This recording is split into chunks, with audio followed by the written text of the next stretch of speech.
Good morning, future economic wizards and UPSC conquerors. Ever felt like your wallet is playing a cruel game of hide and seek with your money? Or seen prices go up faster than a rocket in a sci fi movie? Well, today we are diving into thrilling, sometimes terrifying world of inflation and business cycle. Forget Avengers Endgame, okay? This is the real endgame for your purchasing power. We are talking about the economic forces that can make your 100 rupees note feel like a 10 rupee note, a parallel universe. By the end of the session, you'll not just understand these concepts, you'll also be able to predict the economic shifts better than a forecaster. This is Learning Through Thalaivar Way, and I am your economic entertainer Narayana. Let's burn some inflation, not fuel prices today. Before we unleash the economic beast, a quick peek at our battle plan. Or as some call it, the schedule. Yes, I know the schedules can be exciting as watching your paint dry, but this one is crucial for your UPSC journey. So we are covering inflation and business cycle. Don't worry, we are not going to make you memorize every date on the slide. Just to know that we are on track to make you economic gurus. Think of this as your mission briefing from Mission Impossible. Your mission, should you choose to accept it on, is to absorb all this knowledge without falling asleep. So let's start the lecture, guys. So inflation refers to the general and sustained increase in the price level of goods and services in an economy over a period of time. This leads to decrease in the purchasing power of money. Okay, inflation is the villain of our story. What is it? Simply put, actually, to make it in simpler terms, when prices go up, purchasing power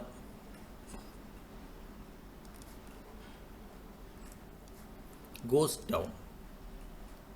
So imagine going to buy your favorite snack and suddenly it costs double. It's like Thanos snapping his fingers, but instead of half the population, it's half your buying power that vanishes. Your 100 rupees note, for example, your 100 rupees note, which once bought you a feast, now barely covers a snack. It is the silent thief of your savings, always lurking in the shadows. So, moving on to the concepts of inflation. First up is the demand inflation.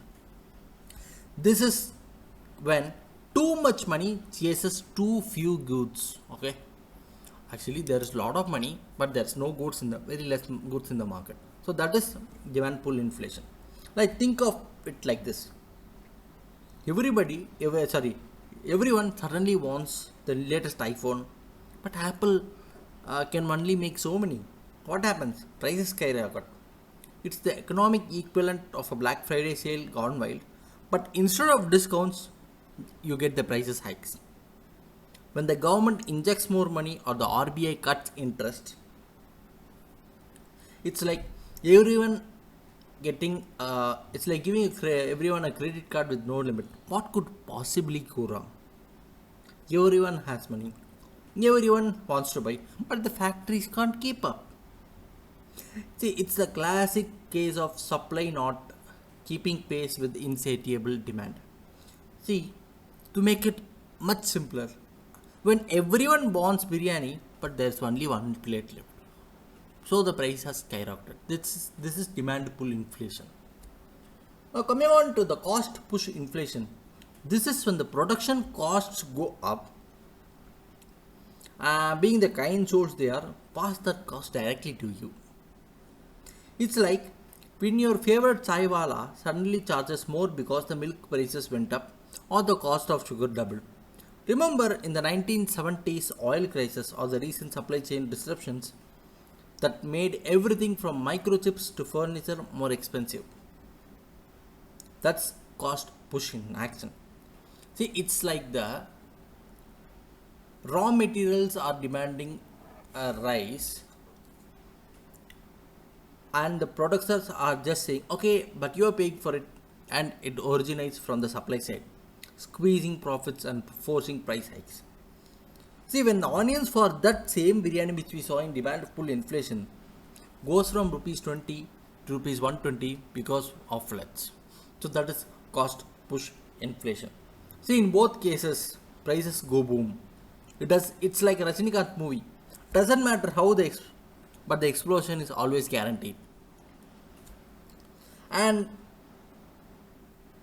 to bring it in a much simpler thought, both the inflation, like concept demand full inflation and cost push inflation, actually it's like too much demand, too little supply.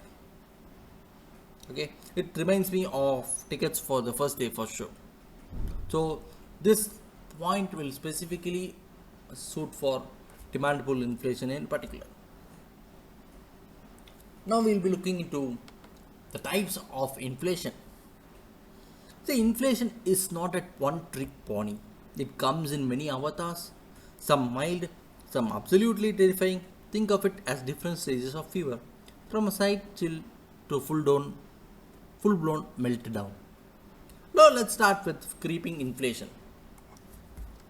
The polite, gentle kind, like a snail trying to cross the road, like typically 2 to 3% a year. Okay. It's actually considered healthy for economic growth. It can encourage spending and investment because if prices are always falling, we'll be hoarding the cash under our mattresses. They're waiting for them to drop like a bad stock. Who wants to buy today if it's cheaper tomorrow? So creeping inflation is always good. A walking or trotting inflation. See, usually in the range between 3 to 10%. See, this is where it starts getting a bit cheeky. It's like your friend who borrows money and promises you to pay back soon, but still doesn't pay back. A warning sign, folks, if not controlled, it can accelerate faster than a sports car on an open highway. Next comes the galloping inflation, a rapid and a high rate, often in the double or triple digits, 10 to 100%, or even more than that. Okay, this is where things get very, very serious. Your money starts losing value faster than a politician's promise before election. It seriously erodes your purchasing power and causes significant economic instability. It's like trying to catch a train that has already left the station, but the train is also on fire. So eventually it's of no use.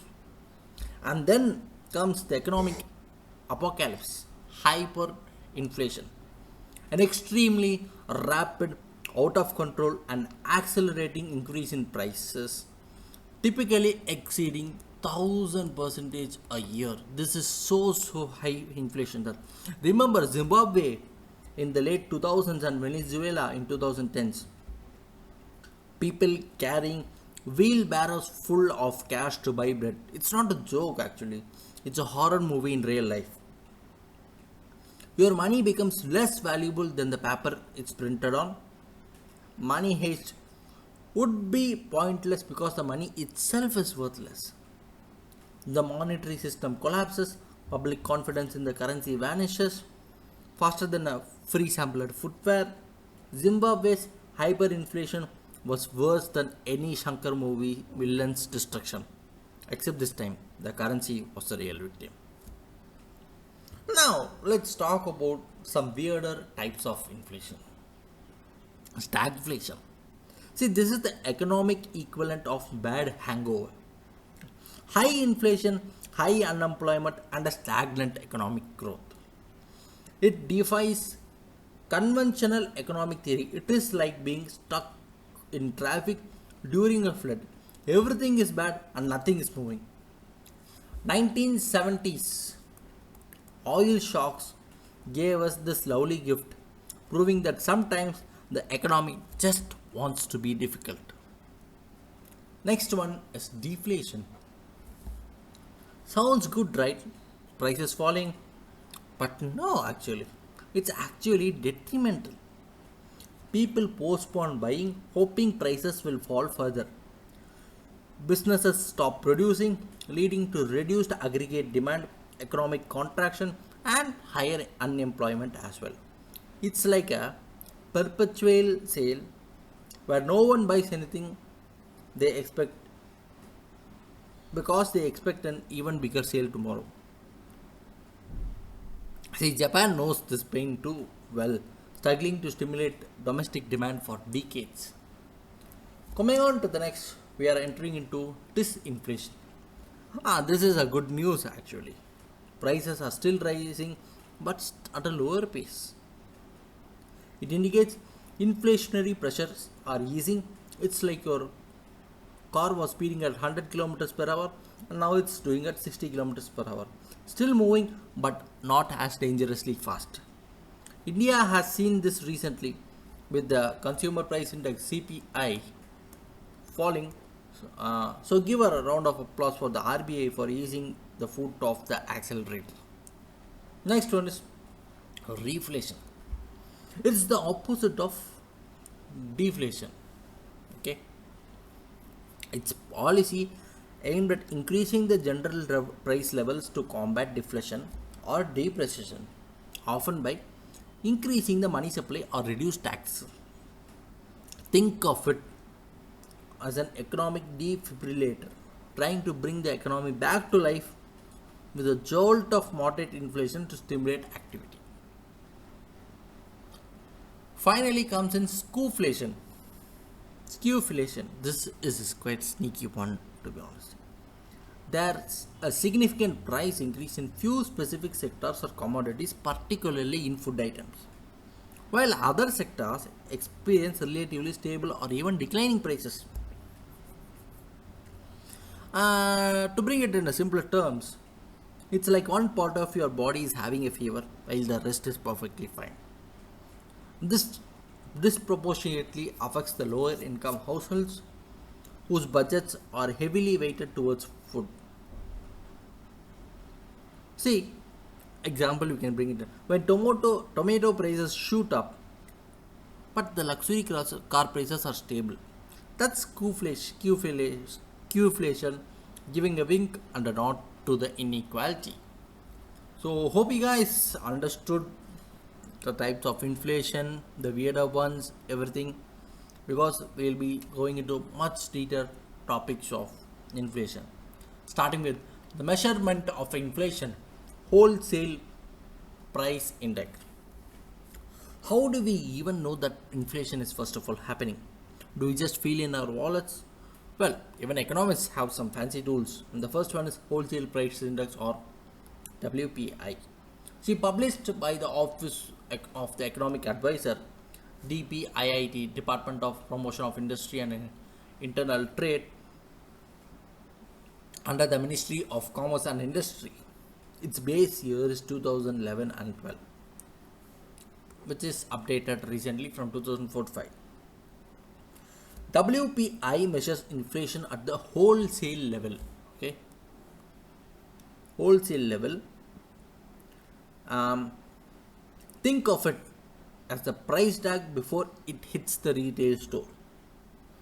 It's like knowing the cost of a raw material for a movie before the ticket price is set.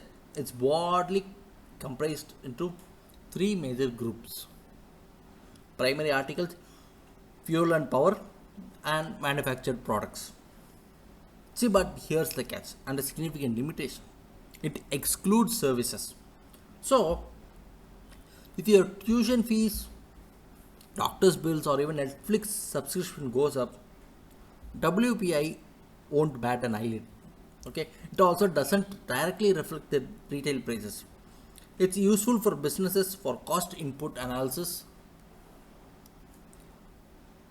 but for you, the common citizen, it's not the full picture. It's like watching a trailer and thinking you know the whole movie. Next comes the consumer price index. Okay, now for the star of the show, the consumer price index. See, this is your real inflation tracker, the one that truly matters to your everyday expenses. See, it is published by the National Statistical Office, NSO, Ministry of Statistics and Program Implementation. These are the most commonly referred consumer prices index. Okay, there are also specific ones for agriculture and industrial laborers, which is specified or released by Labor Bureau, Ministry of Labor and Employment.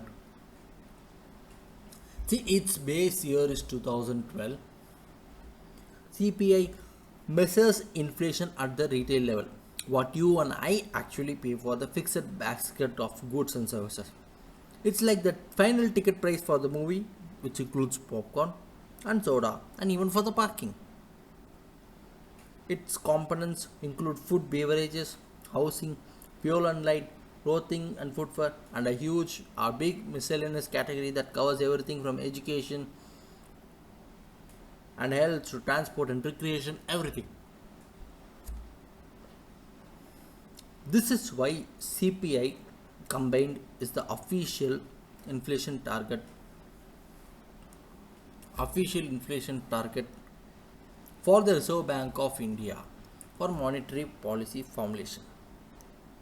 If the RBI is the batman, CBI it's bat signal. They aim for 4% with a tolerance band of plus or minus 2%. So next time you hear about interest rate hikes, remember it's probably CPI playing its part. So it's also used in computing the dearness allowance for central government employees and pensioners.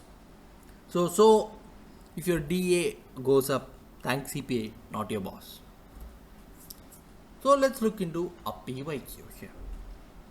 Alright, time for a quick pop quiz. No lifelines, no audience poll. So this is where we will see if you have been paying attention or just admiring the slide design. This question is from 2015. Who issues the CPI for industrial workers? Let me pause for a few seconds so that you might think of it.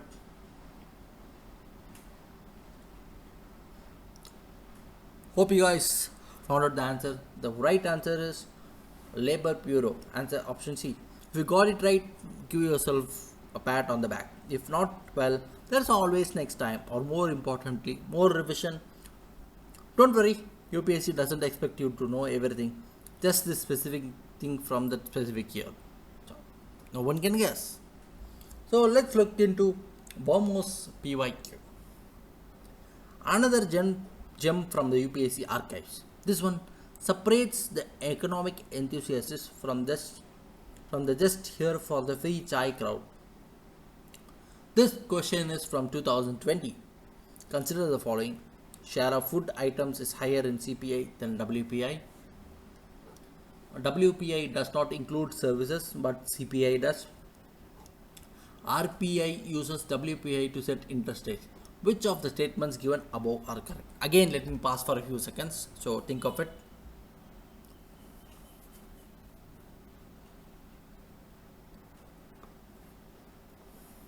So let's get into the solution.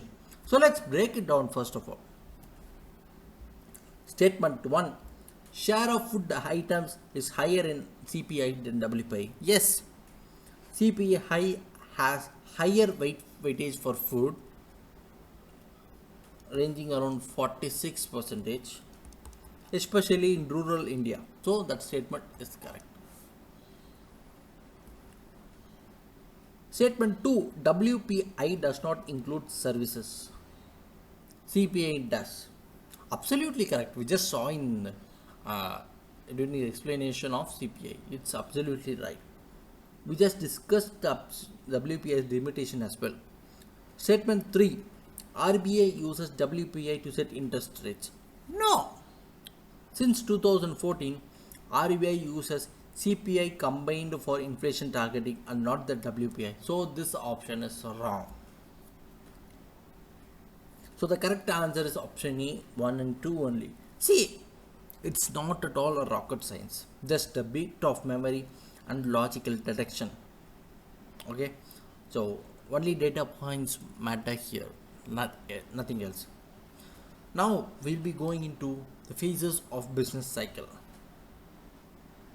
Okay, now let me draw a business cycle drawing here for you. This is an economy. It expands, and things.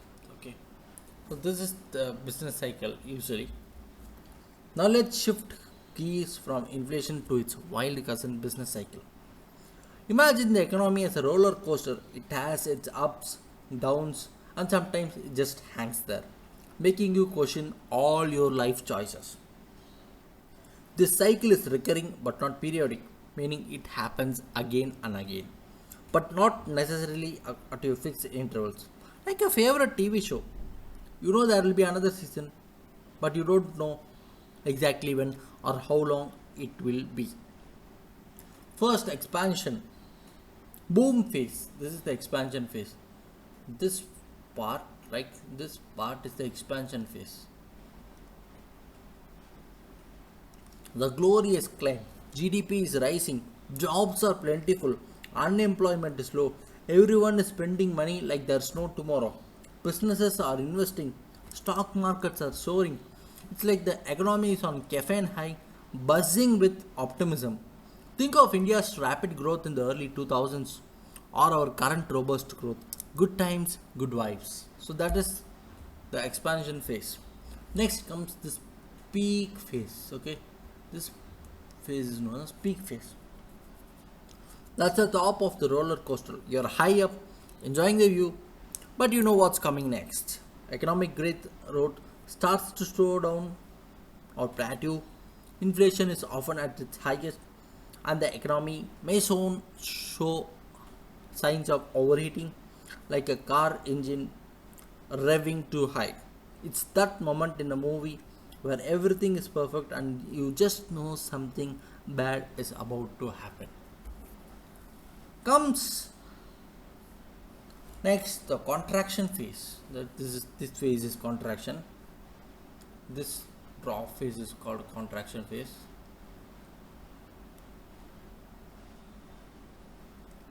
Okay, this phase is called contraction. This entire phase.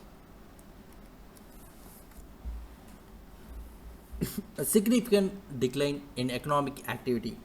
GDP falls, unemployment rises, consumer spending hits the brake, businesses are cutting back, profits decline. It's like the economic version of a bad breakup. Everything feels gloomy and uncertain. Remember the COVID-19 lockdown in 2020? That was a sharp, painful contraction felt globally. The trough. Next comes the trough. This part is the trough. The bottommost part. The bottom of the right. Things can't get much worse than that. Economic growth bottoms out. Unemployment rates are at the highest, and consumer and business confidence are in the basement. But here's the silver lining. This is where the economy starts to gather strength for the next climb. It's a rock bottom moment before the heroes coming or come back in every great story. And finally comes the recovery phase. This phase is called recovery phase. The slow, steady climb back up. Economic activity begins to pick up from the trough. GDP gradually increases, employment starts to rise, and the consumer spending slowly recovers. Mild inflationary pressures re-emerge as demands peak. Renewed optimism and confidence return. India's economic recovery from the late 2020 onwards, aided by the government measure, is a prime example for this. The cycle continues, proving that in economics, just like in life, what goes down eventually comes up fully. See, to make it in the cinematic block, business cycle, expansion is the rise of the hero. Peak phase is the interval block. Contraction is the tragedy part. Trough is the emotional climax. And finally, Recovery is the comeback scene.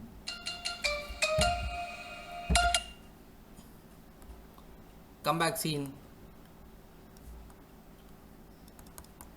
with a mass BGM.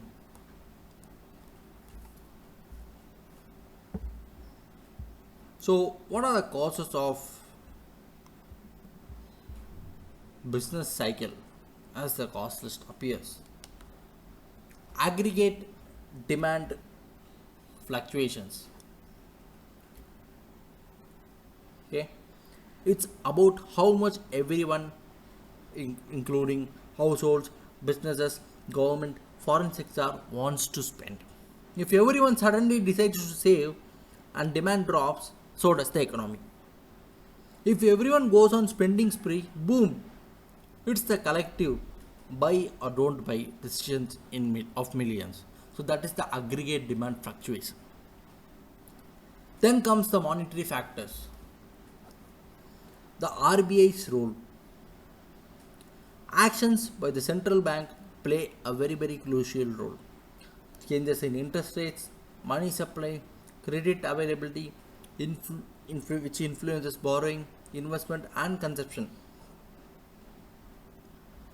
The RBI's Monetary Policy Committee (MPC) lowering the policy repo rate to boost growth.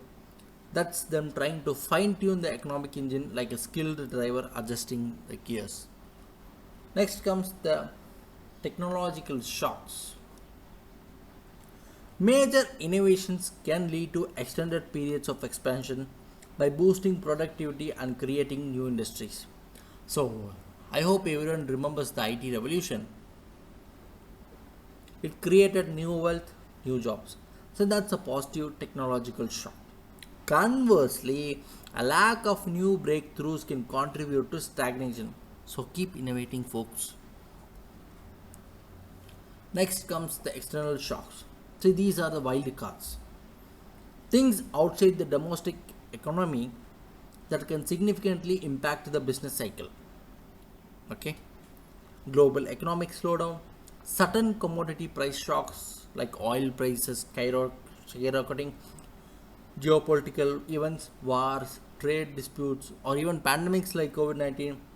Like it's like an asteroid hitting the economic planet, completely unexpected and devastating. And finally, government policies. Okay, the government spending and taxation and regulatory changes. Governments can stimulate or dampen economic activity. They are like the ride operators trying to keep things smooth. But sometimes they hit the wrong button or face unforeseen challenge. Now we'll be looking about the effects of inflation. The inflation is not just about the prices. It's a ninja that affects everything from your wallet to the global trade. Let's look at its side effects. Some good, mostly bad, and all worth knowing for the UPSC journey. First, the classic debtors gain and creditors lose. Like if you borrowed 1 lakh and the inflation happens and you repay 1 lakh, but that rupees 1 lakh is now worth in less in real terms. So the debtor wins, the lender cries. It's like a reverse Robin Hood, taking from the rich and giving to the still to the rich. Next one is forced savings.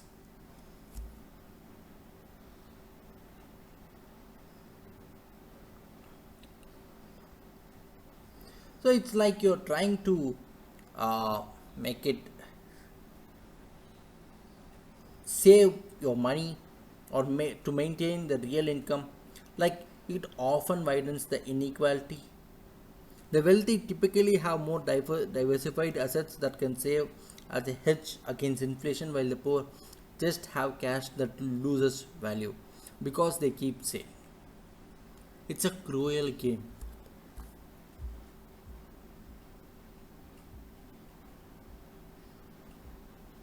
Next is exports become less competitive. High and volatile inflation creates an uncertain economic environment, making long-term business planning difficult and discouraging productive investment, and exports become less competitive.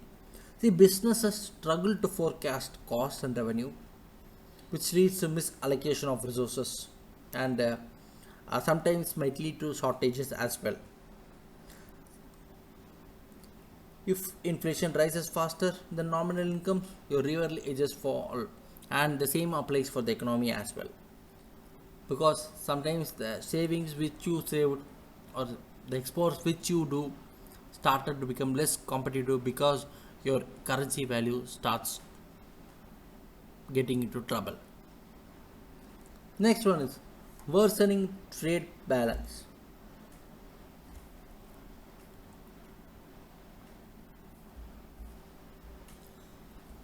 When your currency gets into trouble, it's like, oh, come on, man, let's do it, man. But still, your current deficit keeps on growing against the US dollar, against the Japanese yen, against the Russian currency.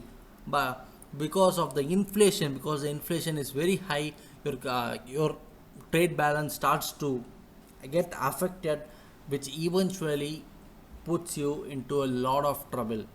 Because India faced this balance of payment issue, particularly due to the trade balance, worsening trade balance during the phase of 1991 economic reforms. Okay, that caused major problems and brought in the LPG reforms. Social unrest. Highly and uncontrolled inflation can lead to widespread discontent, protests, and political instability as it severely impacts the common person's cost of living. People lose faith in the national currency and the government's ability to manage the economic effectively. It's a recipe for chaos where everyone is angry and confused. Negative real returns. See, if nominal interest rates do not keep pace with inflation, depositors and bondholders experience negative real returns, discouraging savings and investments in traditional financial instruments. Lenders demand an inflation premium, which leads to the interest increase in the interest rates, which can again stifle the borrowing and investment. And while some companies may thrive, others struggle, leading to stock market volatility. Basically, your savings account has just become a charity box, and borrowing becomes more expensive.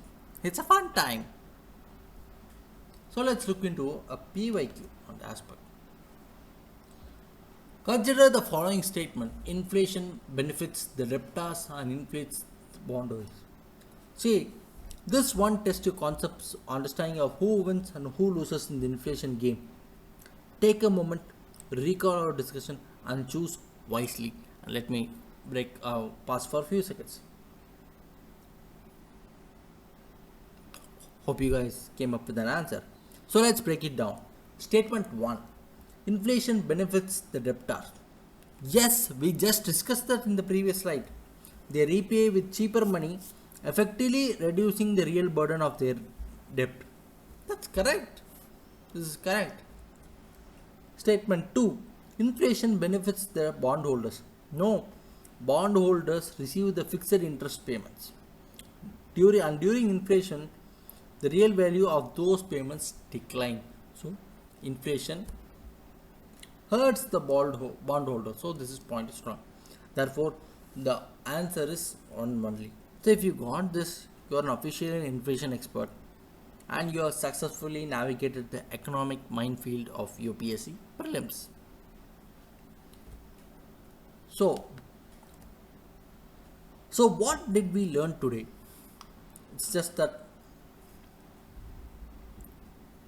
inflation is not just about numbers in economic survey. It's the reason your 10 rupee chai is now 15 rupees. Business cycle teaches us what goes up must come down and then rise again, just like our UPSC preparation, failure, struggle, and peak. Understanding them isn't just for economists or UPSC aspirants, it's crucial for everyone, and it helps policymakers to make informed decisions to balance growth and price stability, walking on a tightrope that makes even mission impossible look easy. Remember, the economy is living a breathing entity. It expands, it contracts, it gets fever, and sometimes it needs a little push to get back on its feet. Your role as future administrators will be navigate these complexities to ensure equitable economic outcomes and to protect the purchasing power of every citizen, but still take no pressure. And with that, we conclude our journey through the fascinating, sometimes frustrating world of inflation and business cycle. Thank you for such an attentive and engaged audience. Remember, keep learning, keep growing, and keep flying like an eagle. If you loved this Tamaka Paste UPSC ride, subscribe to Learning Through Thalaivar on YouTube and Telegram. Share with your preparation buddies, but because inflation is rising, but your understanding should not be. Inflation is inevitable, but failing prelims is not. So keep watching, keep grinding. Jai Hind, Jai Economy.